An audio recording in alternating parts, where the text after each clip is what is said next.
All of the views and opinions expressed here are those of the individual speaking and may not be representative of KONIG American. At times, language may be considered vulgar. Listener discretion is suggested. You are now listening to the KONIG Behind the Wheel podcast.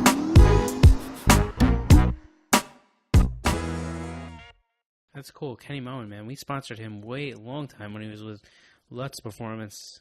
Dude, he pound for pound, one of the most talented drivers. That you can throw him into anything, and he'll wheel that thing. He's naturally quick. Yeah, we've been talking a lot lately. He's a good dude. He sold his last drift car and he bought a boat. He's full dad life right now. It's pretty funny. He'll come back eventually, I think. But maybe.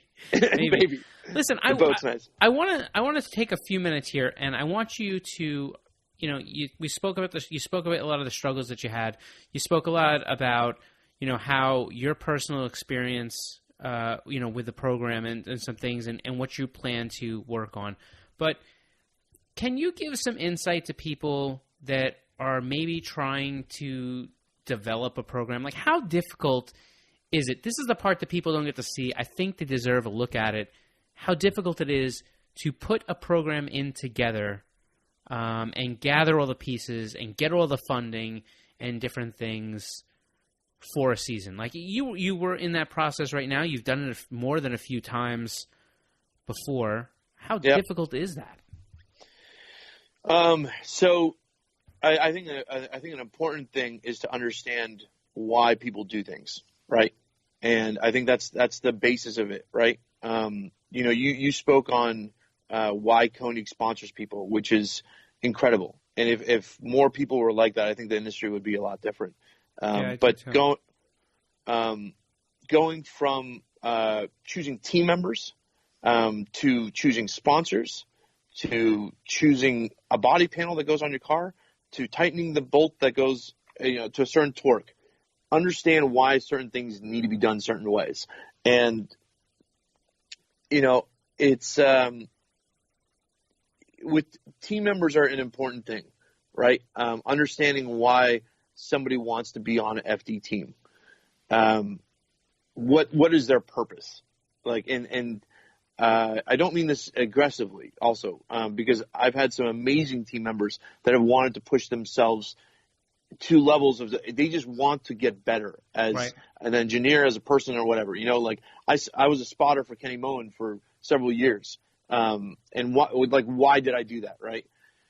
I was fascinated by drifting, and I judged hundreds of events in Europe, and I came over here and I wanted to understand the top level, and I wanted to help a friend. He asked me to spot for him, and as like a brother, I wanted him to succeed. I knew how good of a driver he was, and I wanted to make sure that he got to that podium, and he did. He got to 2 podiums in 2014, and that was incredible. And that's whether it's your own purpose and understanding why you do something, to a sponsor's purpose, to a team member's purpose, to every little decision.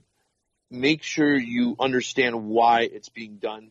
And one thing that I've struggled is sometimes also, I've been on the back foot, which is a British term, but means you've been kind of not confident. I've been much less than confident in many situations over the past couple of years because I didn't know how to put it all together, where I was kind of grasping at straws. And it made me make decisions that, in hindsight, I wouldn't have made. Right. And just before you make the big decisions, think about why you're making them and what the end result will be. Because helping people is an amazing thing. But sometimes those people aren't helping people. Yeah. It's hard. I mean, you have to put together – you have to get the car ready. You have to find all the sponsors that come on board. You have to work through the red tape of contracts and, what the expectations are and what the deliverables will be. And even ironing out simple things like livery size. You think that's easy, but, that takes back and forth sometimes with different weeks, companies. yeah. Right. and then you're working with a graphic designer who doesn't nail it in the first shot, and it comes back and it goes forward, and then you finally get the parts that are supposed to come always earlier than they do, and then the parts come, and then you got to put them in, and then they don't always work, and then you got to fabricate stuff and make things work, and you finally get the car ready, but like then there's this one piece that we haven't talked about at all, which is funding, right? Because there are a lot of people, those unsung heroes of the drift world that are out there competing for, obviously for themselves and the love of it, but also so that you have a good show to go to and work 4 jobs and deliver pizzas, right? There's plenty of those guys. No, but listen, No, you're right. I know a lot of these guys personally, so, the odds, people think that every single one of these guys is in their free time, they're all drivers, or they all do stunt driving, or they're all like, you know what I mean? And some of them do, like some of them,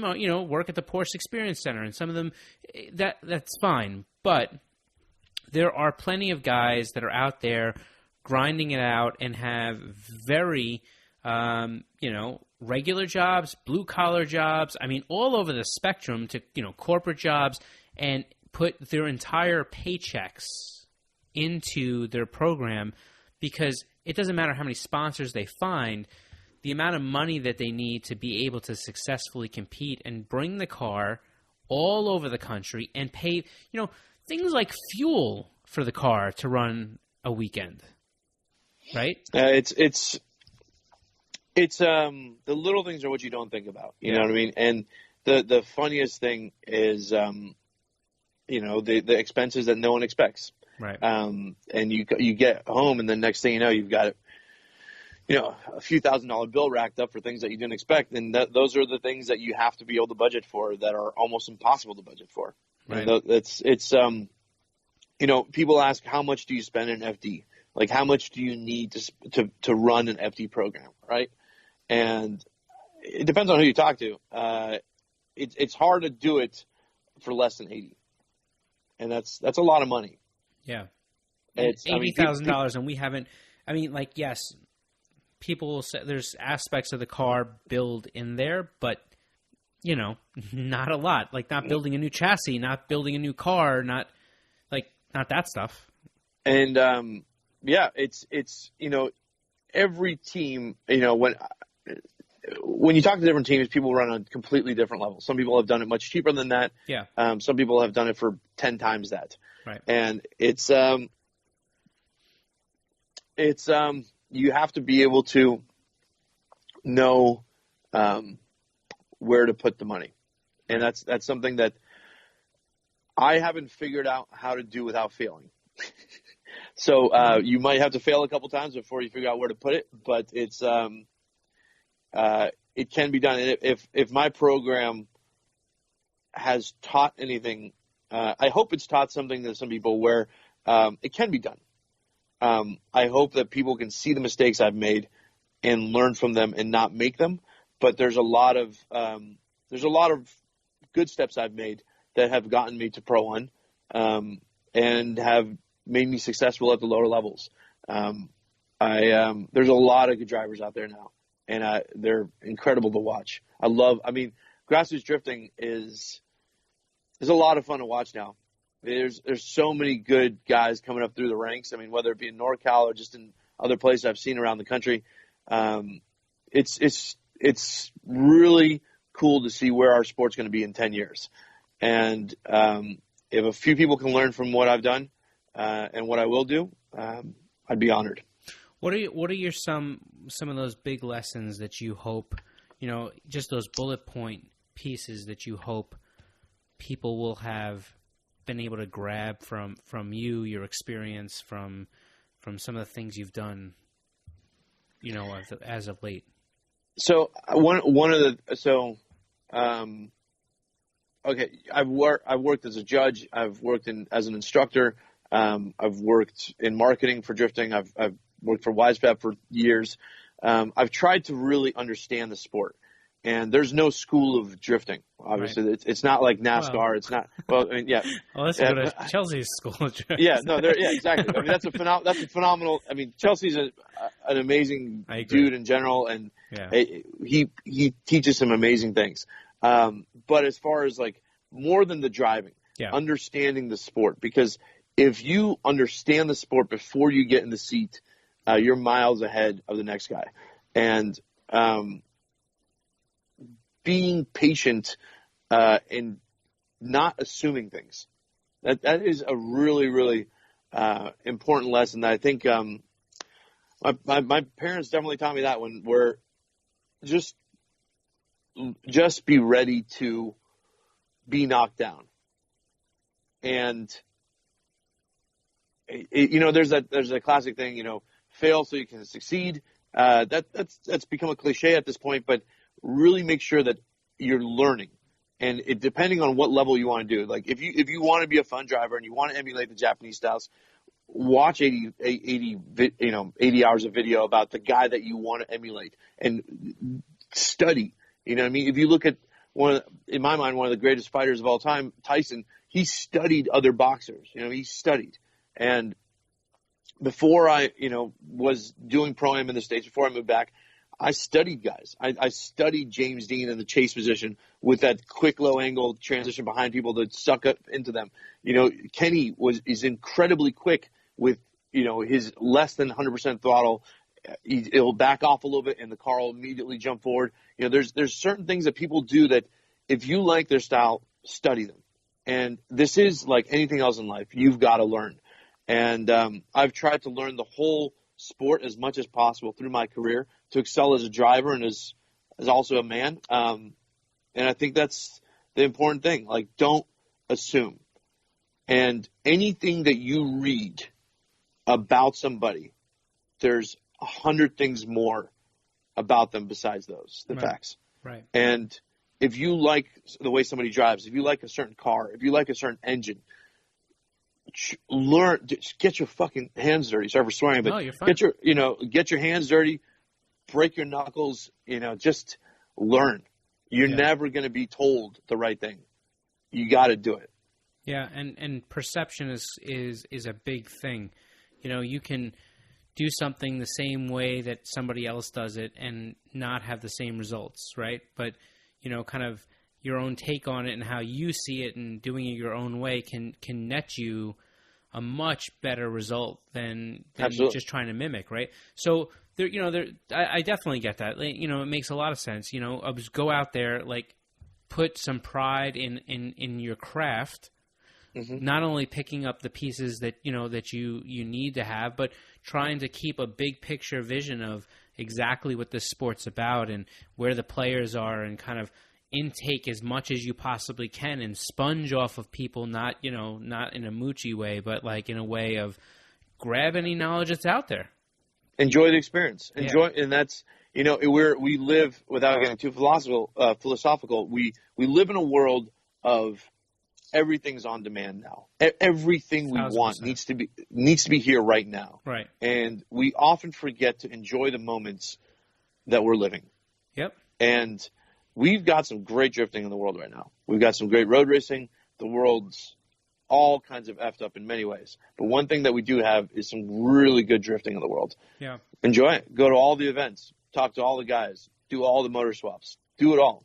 Just enjoy it. And if you can't afford it, work harder. Yeah. I'm very fortunate to have a very beautiful and smart woman behind me. And it's nice to be able to balance that life now. Right. That's a new development in the past couple of years, and it's interesting what a good center can do. So I recommend everybody kind of gets their head straight and works as hard as they can. Yeah, man, that's such a good point. I don't even know how else to kind of move on. I feel like it's a really good spot to kind of bring things to a close. I agree, dude. It's been nice chatting, and I think there's more words than we've had together in ever. I appreciate it. Yeah, I really appreciate the opportunity to kind of I don't know, learn about me, learn about my life. I think I've kind of opened some areas of my life that people may have not known about before. So hopefully people enjoy it. Yeah, and I hope that, my whole thing when we do these, we don't have this, enormous base, especially in the podcast stuff yet. But, my whole thing is with these is that give people the opportunity to really get to know somebody on a different level. And hopefully they come out and they learn something, you know what I mean? Not just about the person, but also kind of about what they bring, right? We gave a little bit of moisture to the sponge today. I mean, that was a really bad analogy, and I'm hoping nobody...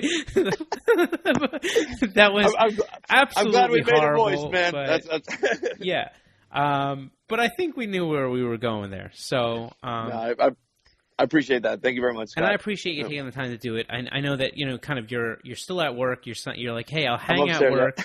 I'll hang out work here and try to knock this thing out. So I'll give a big shout out to the guys too. I work at SP Motorsports, which is a Porsche shop out in Hayward, California. Right. And I get the privilege of working on all kinds of fun machines, GT2 RSs, and there's a Carrera GT that we just put the front end on and off of, and it's a lot of fun. So between that, Sonoma, delivering pizzas and selling parts on the side, it's right. It's a fun. I'm just juggling. You never know where you're going to see Faruk. He could be anywhere. No. Pop up absolutely anywhere. one of the FD photographers, Matt. I was just running down the street with a pizza in my hand. He's like, Faruk, and I'm like, you betcha, bro. So, right. You're like, let me get going. I have 30 minutes to knock this thing off. All right, listen, before we wrap up, why don't you tell people where they can find you on social media? Sure. It's at Faruk, which is FARUK .KUGAY on Instagram. But if you look up Faruk and then the word drift, I pop up. I'm pretty much the only one. Yeah, so. Right. There's only one Faruk drift, yeah. Yeah, exactly. All right. You gotta thank keep you very going. much, man. Awesome. Yeah, no, thank you. All right, that's it for this one. For more info on the podcast, head over to KONIGWheels.com/podcast. You can catch us on Instagram, Facebook, Twitter, and YouTube, all at Konig Wheels USA. If you like what we're doing here, please go ahead and subscribe. You can find us on iTunes and Google Play. Additionally, the full video format, which you can watch Faruk right there on YouTube, is, it's on our YouTube channel. That's it. We're out of here. Peace.